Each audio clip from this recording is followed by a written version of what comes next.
Hi, this is Mia. I wanted to do some discussion about some of the adventures that I've been on during my life because I have um, some stories that I meant meant to write down. I might have written down. They might be on an old computer. They might be on a piece of paper. They might be in the landfill somewhere. So I wanted to just express my um, respects to the people that are dying, doing their mountain climbing, doing these adventures that they love, even swimming.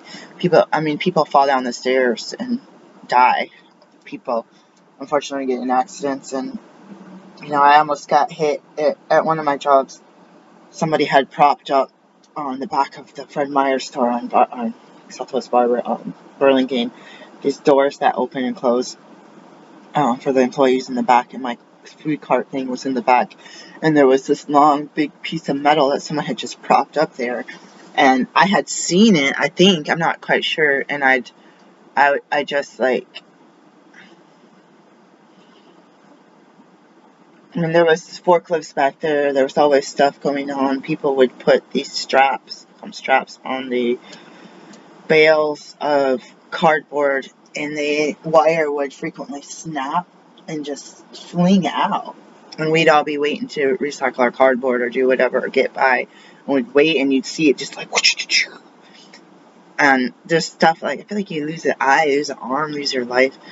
And I don't know, I think somebody brushed up against this thing, and I was standing there, and it went whoosh, and I just jumped out of the way like I would from martial arts class when you kind of like side shuffle, and it was like headed right towards my face. It would have split my whole head and face wide open. I don't even know if I would have survived. If I would have had no face right now. I hate I hate being vain about our looks and our ability to see and smell and use our mouths without having our teeth all knocked out, or at least being alive. But it's careless mistakes, so be careful when you're in everyday life. Be careful when you're doing what you love. Be careful your hobbies. There's people that had a lot of heavy metal toxicity from doing pottery, and I don't know if it's pottery and ceramics. I'm sorry, because I used to do ceramics. I don't even know about all the dust and stuff you're exposed to and absorbing in your skin from the actual dirt. I was reading one of my Facebook posts about toothpaste that I had that was natural,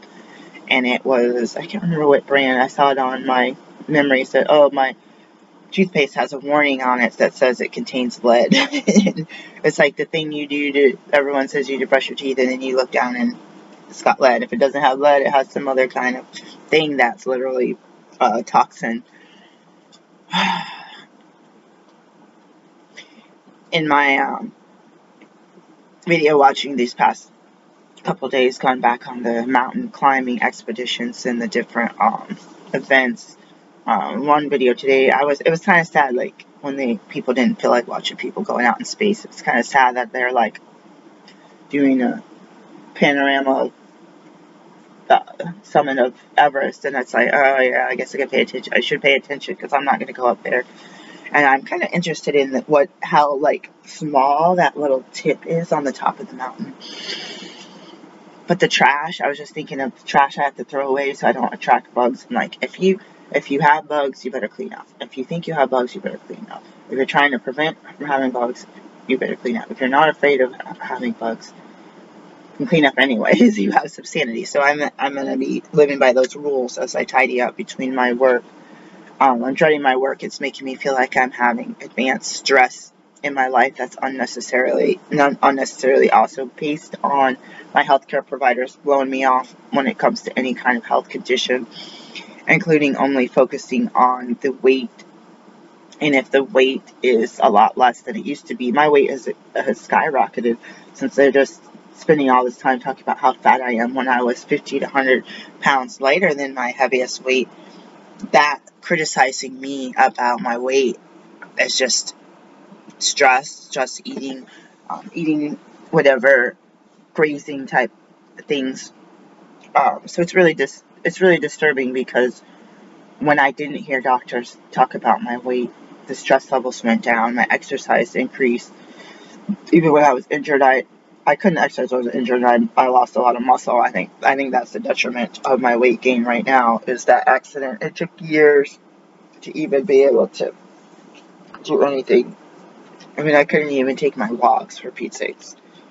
Nightmare, nightmare, nightmare to be disabled, not being able to do your exercise. I used to jog, do the martial arts, to do the Wii Fit, get on the treadmill, and get in the pool, and had started. It took me years to get a pass at the community center so I could use the pool and the gym, and it's just sad. It's just so sad.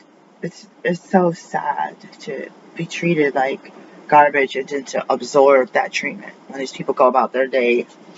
So being careful, using rules. People are making fun of me because I use life jackets when I go around the water, in the water, and they made fun of me when my kids were the only ones at the church picnic that were using life jackets. It was a strong rapid. It's not a strong rapid. What is it called? Current. The Sandy River in Oregon, Clackamas County. I forget the name of the park. We had to pay like the $20 or whatever, $10 admission for the day use, and then we had this yearly parties, and they'd go take everybody to the river, and they'd have the little kids playing right here. And I remember my son, I don't think he had his life jacket on because he wasn't in the water, and he disappeared for like a half an hour, and he went off with this other boy who loved frogs, and it ticked me off because like my kids weren't known, they were used to me watching them. And so that's the problem when they played with other kids. Other parents would just be like, go whatever, do whatever you want. And I was not like that.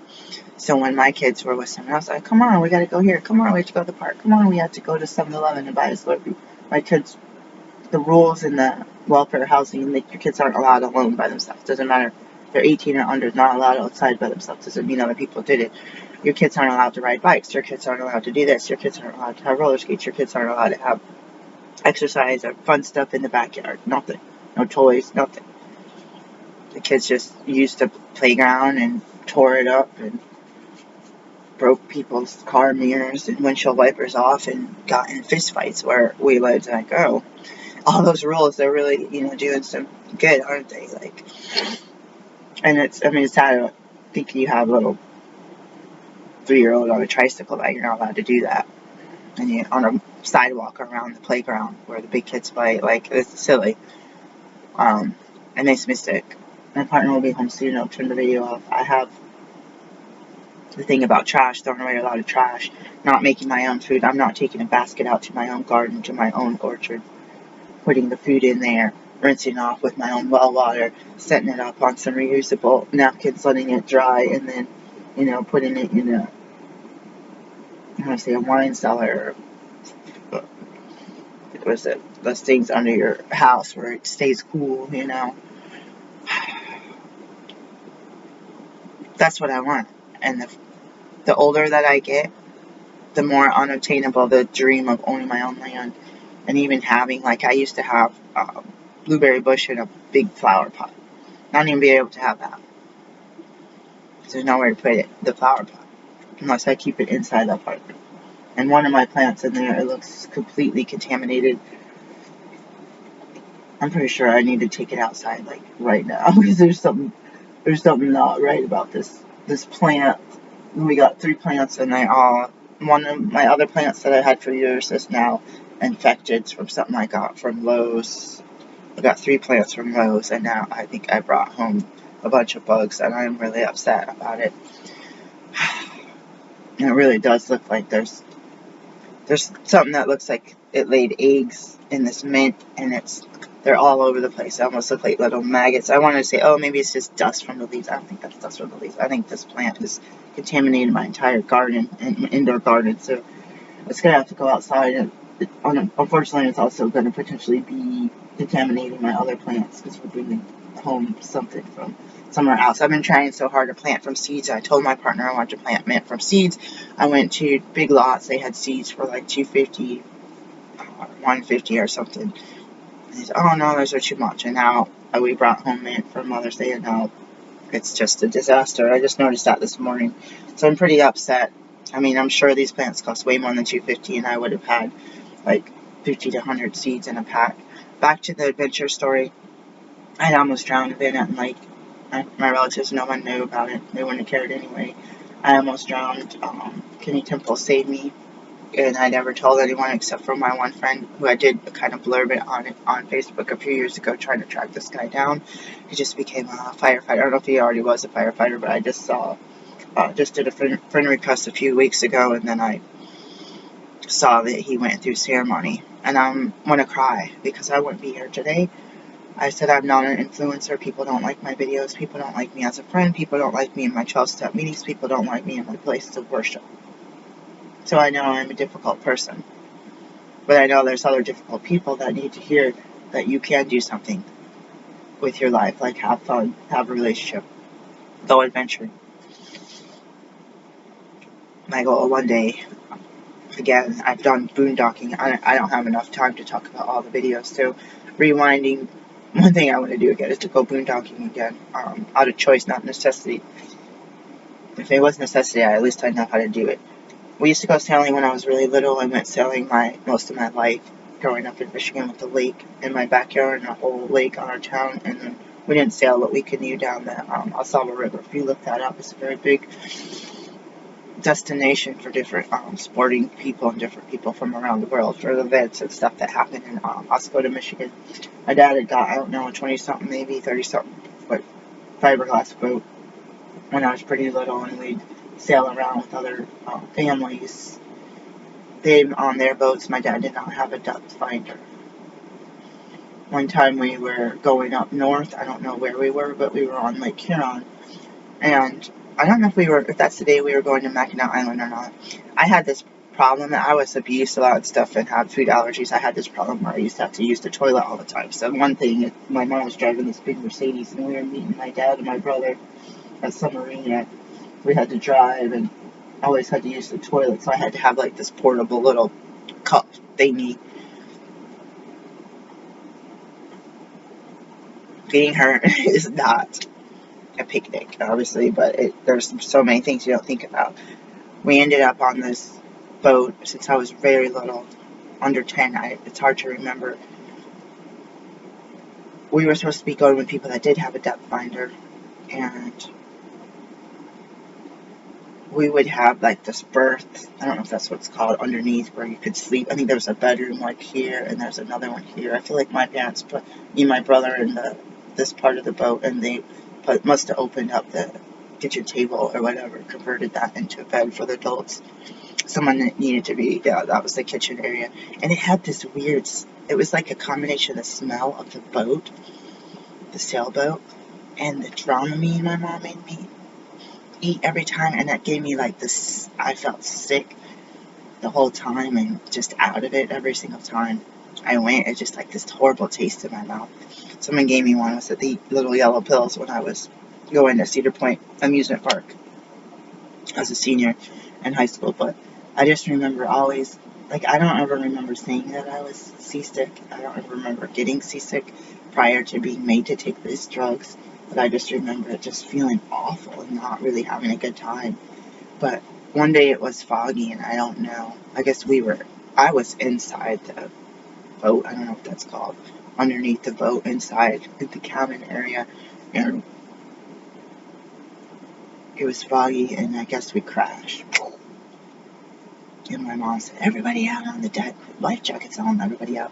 And we're standing like, what? And it's like dark outside. My dad had crashed into something, and we were stuck a little bit because the sailboat has the keel, whatever it's called. And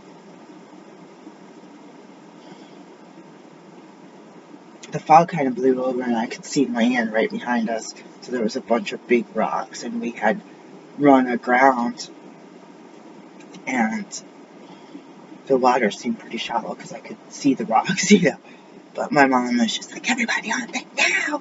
Like, it was like, it's an emergency. I don't know if she thought we would have to bail or that the boat was going to have a hole and sink. So I don't know how they evaluated that. But that's one of the big memories that I could just remember, the fog and the darkness and just being out on the water. Like, you have that lap sound, and I don't know what happened to the other family we were with. They probably used their depth finder and probably were way out. where it was actually deep enough for a sailboat to get. I don't know what happened. I don't know why we didn't drop anchor when it got foggy instead of trying to just navigate into the land, which was stupid. Like, it's pre like GPS, so my dad was a navigator on the B-52 bomber even back then during those sailing days he was. So it could have. My mom was right to do that and to make sure we didn't sink because we would have just drowned in the boat. In case I guess I don't know if we. I don't even remember having a dinghy. We were supposed to. I don't remember really seeing a dinghy on our boat. Um, so we got to our destination. Okay. Again, I'm not sure if that was this trip to Mackinac Island or not. And there's another incident where something happened, and then there's the other instance where my dad was not. I was not with my dad when I was an adult after my daughter was born, where he went down from Vermont to Michigan in a sailboat. What is the St. Lawrence? I was going to talk the St. Lawrence River. I don't even know if that's the right name. There's a man named Tom who was my mom knew from the base. I don't know what his role was, but she worked on the base as recreation, a lot of recreation. So there's these guys that she knew, and she hired him to take me to sailing lessons. And she had, I feel like, was it our boat that we went in, or did he have a boat? She bought a little boat, like a daytime boat, so it's just open and it has a bunch of straps. I call them seat belts on the bottom for your feet. So when you have to lean back to keep yourself from flipping over and having the main sail, and what's it called, the jib. I'm sorry, I don't remember that well because it's so long. And I went out with this guy every day. We went sailing in Van Etten Lake, and he said he was colorblind. And one of the last times I was saying, "The sky looks like this," and I described it, and he just stared at me. And I was a little girl, and I don't think I ever saw him again. I looked him up in the phone book once when I was at Michigan State, and I found his name. I don't remember his last name, so thank you for teaching me to sail.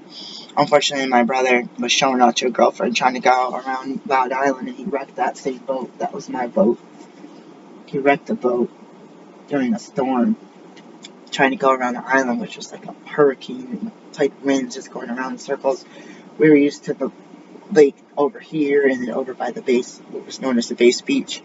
My brother wrecked the boat with his girlfriend and it with me in it, and it flipped. And some of my friends I had seen in a big old motorboat. My friend Kay was in a boat with like, I don't know, 10 other people, just a huge boat for that little lake.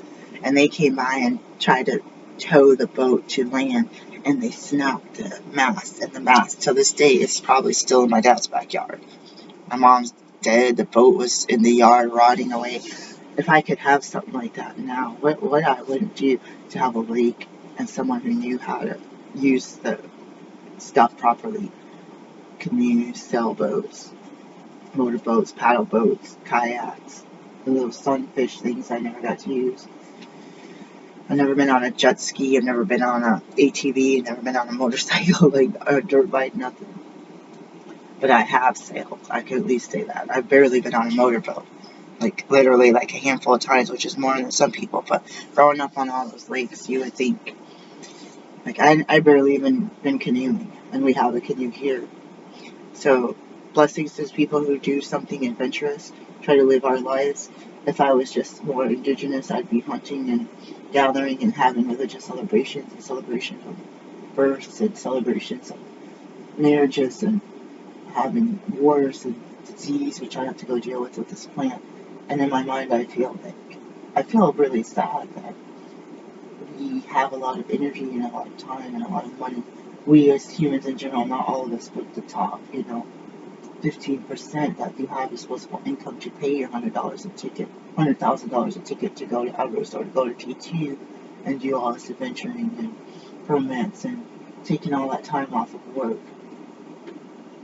and to risk your life, but to do something where you could. This guy who died was Bulgarian vegan, and he died on K2, but he had previously gotten an award for climbing something. So his town or his country recognized him with a ceremony and prizes and certificates. And I was like, where's my award for becoming a doctor as a single mom who was living, homeless at the time that I was going to school? There's no reward.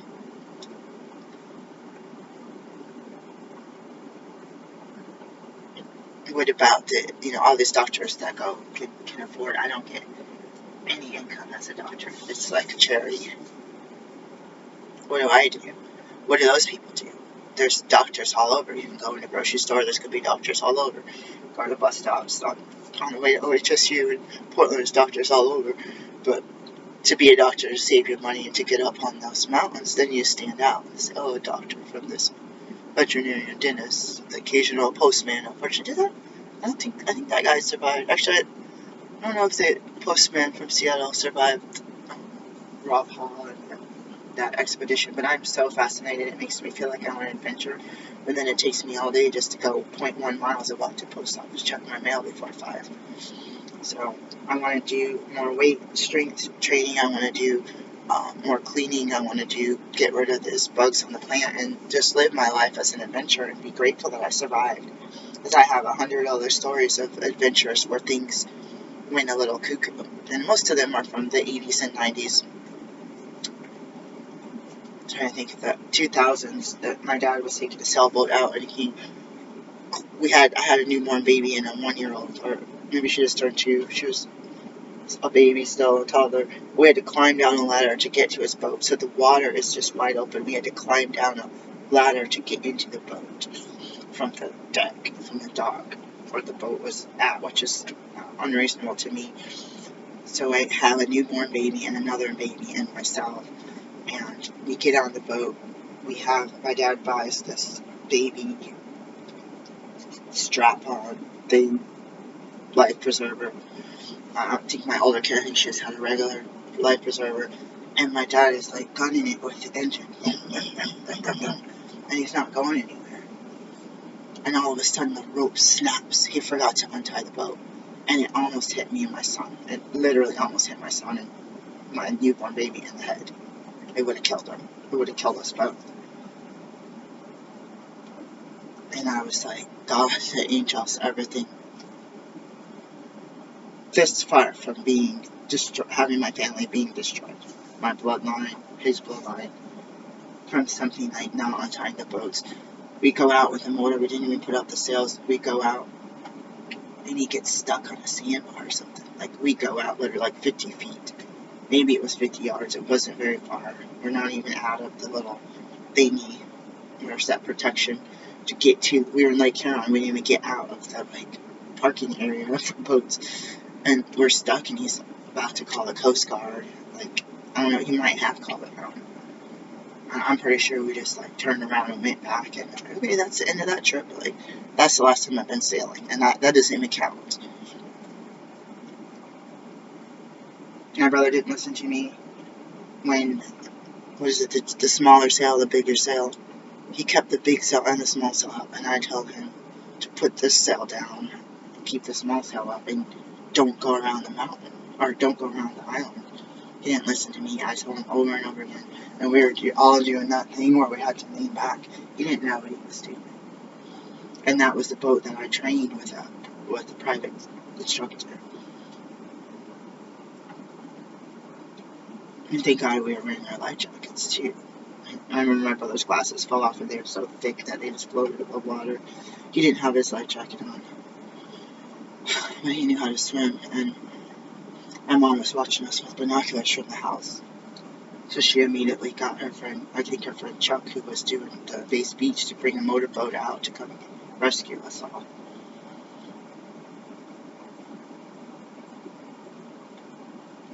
It probably would have been smart to have some clip-on to the side of the boat, waterproof walkie-talkies, so that maybe Mom wanted I go to say, he's not coming back, the storm is coming in. You have to be smart. We're sitting on Everest down on the sea level, and hello?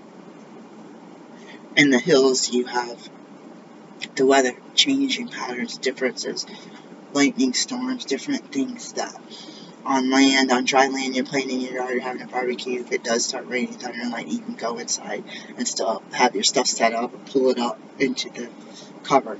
But when you're on the water and you're in the mountains or in the woods, you don't have that luxury of just running in real fast. So lightning out here in the mid-Atlantic, just scary. It could get really vicious. some people died at Washington, D.C. Was that 2022 when they died, or 2021? I'll look that story up and try to share it on my next video. But they were taking cover under a tree, and I don't know if it's one of those things because you're not allowed in the buildings anymore, that they were just like, take cover, it'll pass. They used to be allowed to stand in line and go into the White House, into the Capitol building and stuff, but I know since September 11th they don't allow that, so it's like, take cover. I mean, you could lay down on the ground. They say don't lay down, they say crouch down, not in water. And the lady who survived was wearing Doc Martens.